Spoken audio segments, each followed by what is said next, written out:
Mendengar jawaban tersebut, lalu Rasulullah menghibur Umar. Beliau bersabda, "Mereka adalah kaum yang kesenangannya telah disegerakan sekarang juga, dan tak lama lagi akan sirna. Tidakkah engkau rela mereka memiliki dunia, sementara kita memiliki akhirat? Kita adalah kaum yang menangguhkan kesenangan kita untuk hari akhir. Perumpamaan hubunganku dengan dunia seperti orang berpergian di bawah terik panas. Dia berlindung sejenak di bawah pohon, kemudian pergi meninggalkannya."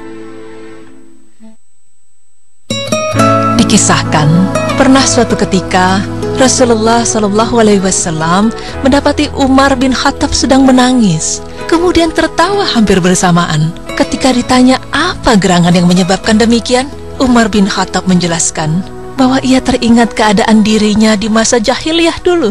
Ia teringat ketika masih jahiliyahnya, ia mengubur anak perempuannya hidup-hidup.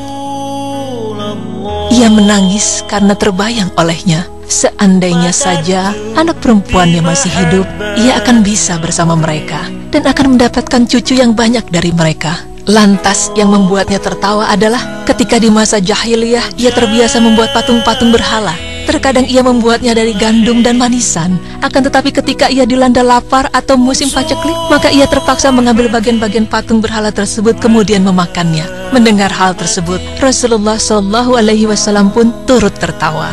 Kisah lainnya yang cukup mengharukan adalah saat Umar bin Khattab menjabat sebagai khalifah. Ia pernah menghadapi cobaan yang cukup berat. Saat itu, umat Islam dilanda paceklik karena masuk dalam tahun abu. Di tahun itu semua bahan makanan sulit didapat. Hasil pertanian sebagian besar tidak dapat dikonsumsi sehingga menyebabkan umat Islam menderita kelaparan. Suatu malam, Khalifah Umar bin Khattab mengajak seorang sahabat bernama Aslam menjalankan kebiasaannya menyisir kota. Dia hendak memastikan tidak ada warganya yang tidur dalam keadaan lapar. Sampai pada satu tempat, Umar dan Aslan berhenti. Dia mendengar tangisan seorang anak perempuan yang cukup keras. Umar kemudian memutuskan untuk mendekati sumber suara itu yang berasal dari sebuah tenda kumuh. Setelah dekat, Umar mendapati seorang wanita tua terduduk di depan perapian sambil mengaduk panci menggunakan sendok kayu. Umar kemudian menyapa ibu tua itu dengan mengucap salam. Si ibu tua itu menoleh kepada Umar dan membalas salam tersebut. Tetapi si ibu kemudian melanjutkan kegiatannya. Lalu Umar bertanya kepada ibu tua, "Siapakah yang menangis di dalam?" "Dia anakku," jawab ibu tua itu. Kemudian Umar bertanya lagi, "Mengapa dia menangis? Apakah dia sakit?" "Tidak, dia kelaparan," jawab ibu tersebut. Umar dan Aslam kemudian tertegun. Setelah beberapa lama, keduanya merasa heran melihat si ibu tua tak juga selesai memasak. Untuk mengatasi rasa herannya, Umar kemudian bertanya, "Apa yang kau masak itu? Kenapa tidak matang juga?" Si ibu kemudian menoleh, "Silahkan kau lihat sendiri." Umar dan Aslam kemudian menengok isi panci itu. Seketika mereka terkaget menjumpai isi panci yang tidak lain berupa air dan batu. "Apakah kau memasak batu?" tanya Umar dengan sangat kaget. Si ibu menjawab dengan menganggukkan kepala. "Untuk apa kau masak batu itu?" tanya Umar lagi. Lalu ibu itu menjawab dan membuat hati Umar hancur mendengarnya. "Aku memasak batu-batu ini untuk menghibur anakku yang sedang kelaparan. Semua ini adalah dosa Khalifah Umar bin Khattab. Dia tidak mau memenuhi kebutuhan rakyatnya. Sejak pagi aku dan anakku belum makan sejak pagi. Makanya kusuruh anakku berpuasa dan berharap ada rezeki ketika berbuka. Tapi hingga saat ini pun rezeki yang kuharap belum juga datang. Kumasak batu ini untuk membohongi anakku sampai dia tertidur. Sungguh tak pantas jika Umar menjadi pemimpin. Dia telah menelantarkan kami." Mendengar perkataan itu, Aslam berniat menegur si ibu dengan mengingatkan bahwa yang ada di hadapannya adalah sang khalifah. Namun Umar kemudian menahan Aslam dan segera mengajaknya kembali ke Madinah sambil meneteskan air mata. Umar pun menangis. Sesampainya di Madinah dan tanpa beristirahat, Umar langsung mengambil sekarung gandum. Dipikulnya karung gandum itu untuk diserahkan kepada sang ibu. Melihat Umar dalam kondisi letih, Aslam segera meminta agar gandum itu diangkatnya. "Sebaiknya aku saja yang membawa gandum itu ya Amirul Mukminin," kata dia. Dengan nada keras, Umar menjawab, "Aslam, jangan kau jerumuskan aku ke dalam neraka. Kau bisa menggantikanku mengangkat karung gandum ini, tetapi apakah kau mau memikul beban di pundakku ini kelak di hari pembalasan?" Aslam pun tertegun mendengar jawaban itu. Dia tetap mendampingi khalifah mengantarkan sekarung gandum itu kepada si ibu tua. Iya, Umar bin Khattab memang terkenal gagah perkasa sehingga disegani lawan maupun kawan. Bahkan konon, Dalam satu riwayat, Nabi Muhammad SAW menyebutkan kalau setan pun amat segan dengan Umar, sehingga kalau Umar lewat di suatu jalan, maka setan pun menghindari lewat jalan yang lain. Karena itu, kalau Umar sampai menangis, tentulah itu menjadi peristiwa yang menakjubkan. Kisah menangisnya sang singa padang pasir ini tak berhenti sampai di sini.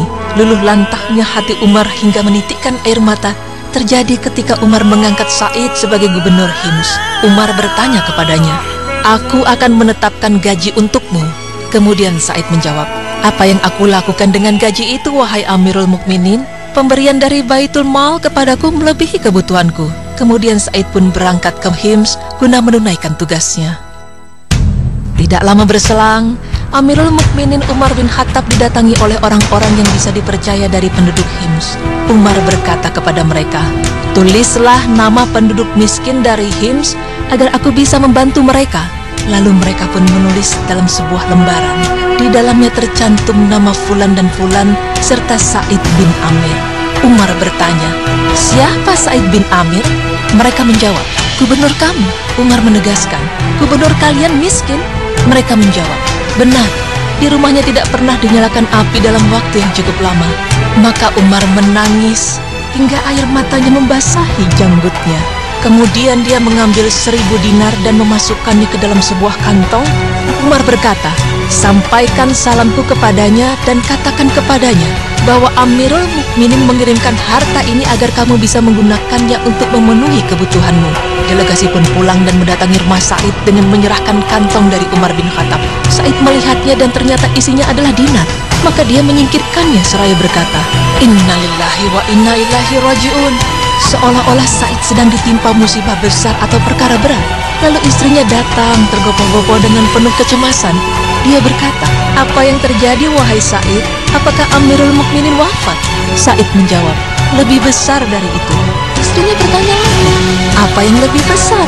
Sa'id menjawab, "Dunia datang kepadaku untuk merusak akhiratku. Sebuah fitnah telah menerpa rumahku." Istrinya berkata, "Engkau harus berlepas diri darinya." Dia belum mengerti apapun terkait dengan perkara dinar tersebut. Sa'id bertanya, "Kamu bersedia membantuku?" Istrinya menjawab, "Iya." Maka Sa'id mengambil dinar itu, lalu memasukkannya ke dalam kantong-kantong dan membagi-baginya kepada kaum muslimin yang miskin. Tangisan Umar adalah tangisan yang lahir dari keimanan yang dilandasi tulusnya cinta kepada Rasulullah SAW. Apa yang dilihatnya membuat sisi kemanusiaannya terhentak dan mengalirkan perasaan gundah yang manusiawi. Reaksi yang seolah memberi arti bahwa semestinya orang-orang kafir yang dengan segala daya dan upaya berusaha menghalangi kebenaran, memadamkan cahaya iman dan menyebarkan keculasan dan keburukan, mereka itulah yang semestinya tak menikmati karunia Allah Subhanahu wa Ta'ala. Jadi, kenapa harus malu jika ingin menangis?